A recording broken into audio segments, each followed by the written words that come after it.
Bonjour et bienvenue, c'est Bertrand, de la Fondation Magister, l'école des héros du monde réel. Dans les tout premiers épisodes de la chaîne, je vous parlais de nos difficultés à réaliser nos idéaux et de ma volonté de changer le monde. Et vous savez, quand on parle de changer le monde, ou même de tout autre objectif plus grand que nature, souvent ce que ça déclenche, c'est du ridicule. Parce qu'on est tellement conditionné à une forme d'impuissance mentale que tout ce qui dépasse une certaine échelle, ça nous semble complètement irréel, complètement hors de nos standards. C'est juste impossible que ce soit possible. Le problème en fait, c'est que le terme impossible, c'est essentiellement un outil du cerveau par défaut qui est là pour s'encapsuler et éviter de s'avouer qu'on a peur d'échouer. Éviter de s'avouer que la résistance demande trop d'efforts. Ou tout du moins, éviter de s'avouer qu'on n'arrive pas à croire que ça peut être possible pour nous. C'est très confortable de dire que les choses sont impossibles sans vraiment essayer. Parce que ça nous évite d'essayer justement.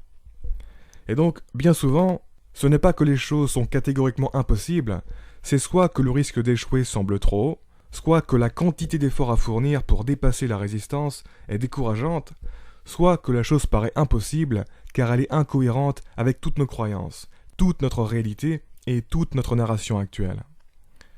En gros, la plupart des choses que l'on qualifie d'impossibles ne sont pas vraiment impossibles, mais plutôt improbables. Et qu'est-ce que l'improbable dans notre réalité ? Eh bien, c'est un construit mental de plein de petits trucs, dont notamment la fréquence. Est-ce que c'est fréquent que ce genre de truc se passe dans notre narration de la réalité ? Est-ce que c'est fréquent que des personnes fassent ce genre de truc ? Si ce n'est pas fréquent du tout, qu'on ne voit jamais ça, alors c'est automatiquement improbable. Mais, à partir du moment où on met l'étiquette impossible sur ce qui n'est fondamentalement que de l'improbable, que se passe-t-il ?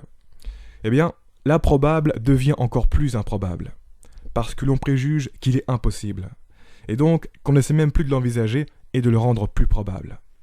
Ce qui fait que petit à petit, dans une dynamique de cercle vicieux, le champ du possible devient très artificiel et illusoire, un pur construit de la psyché, du virtuel, ce que j'appelle la matrice du cerveau par défaut.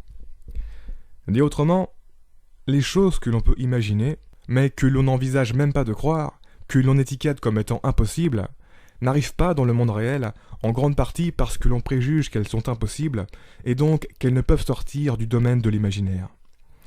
Alors que bien souvent, il suffit juste de se bouger les fesses dans la bonne direction, de suivre un processus dirigé, et ça marche, c'est possible. C'est juste que personne n'essaie sérieusement certaines choses qui sont hors de l'inertie culturelle et de ses trames narratives. On n'arrive juste pas à croire aux choses qui sont incohérentes avec la structure narrative de notre rêve de la réalité. Mais, si on ne commence jamais à y croire à ces choses, alors elles resteront toujours incohérentes, et donc on n'y croira jamais si on attend d'elles qu'elles soient cohérentes pour y croire. Si vous écoutez vos peurs, et que vous vous fiez à votre sens de la cohérence et de la logique, votre vie va être super limitée. Vous allez tourner en rond dans votre capsule de cohérence. Parce que vous allez avoir une attitude qui va vous faire confirmer toutes vos croyances, toutes vos attentes narratives. Par exemple, si un homme pense que toutes les femmes sont connes, parce qu'il n'arrive pas à les séduire, qu'il est frustré, ou je ne sais pas quoi, eh bien il va avoir une mauvaise attitude envers les femmes en général, qui va faire que les femmes vont être connes avec lui. Mais bien sûr, ces femmes, ce n'est pas juste qu'elles sont connes dans l'absolu, c'est qu'elles sont connes avec lui parce qu'il est con. Les mêmes femmes, avec un autre homme, qui n'est pas misogyne, vont se comporter totalement différemment. On a tous la capacité d'être des anges ou des démons avec les autres, selon ce qu'il faut ressortir en nous. Bref, la réalité extérieure d'une personne dépend de sa réalité intérieure, de sa façon de rêver le monde, c'est-à-dire ses attentes identitaires et narratives.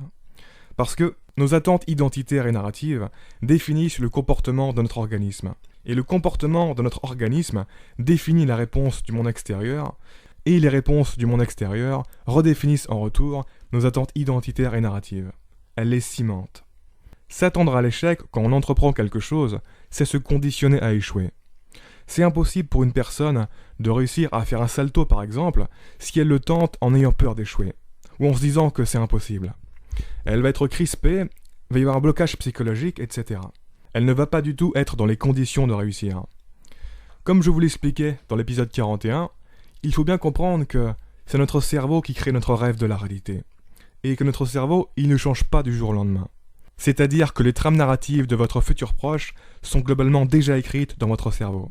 Ce sont vos attentes sur le monde. Notre cerveau est blindé d'attentes identitaires et narratives. Elles forment la structure latente dans notre rêve de la réalité et ils ont des conséquences pragmatiques. Pour évoluer, il faut accepter et embrasser le risque et l'incohérence vis-à-vis de sa réalité individuelle. Il faut un peu débrancher son cerveau et tout ce qu'on a construit depuis qu'on est né, quoi. C'est le seul moyen de sortir des boucles identitaires et narratives. Vraiment ça, ce que je vous dis là, pour moi, c'est des clés essentielles pour faire évoluer sa mentalité de manière perpétuelle. C'est vraiment 2 trucs qui m'ont fait évoluer de manière astronomique ces 10 dernières années, et qui me font faire des choses que personne ne fait. J'irais jusqu'à dire que c'est un moyen naturel de débloquer son intelligence, sa créativité et ses possibilités. Beaucoup de gens me considèrent intelligent comme gars, mais moi, je ne me considère pas intelligent du tout dans le sens conventionnel du terme intelligent.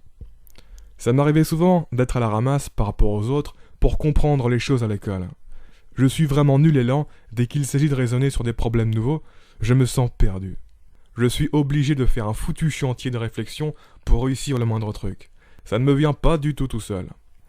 Et au début de ma vingtaine, je me suis souvent demandé, mais c'est bizarre cette histoire. Comment ça se fait que beaucoup de personnes me considèrent intelligent parce que moi, je n'ai pas du tout cette expérience-là à l'intérieur. Et comment ça se fait que souvent, les mêmes personnes qui me considèrent intelligent, moi, je les vois comprendre et apprendre pratiquement tout beaucoup plus vite que moi. Il y a un truc qui colle pas. Mais en fait, si, ça collait. C'était parfaitement logique. Et cette logique est directement reliée à tout ce que je vous ai expliqué dans cet épisode. Et je vous en expliquerai les détails dans le prochain épisode.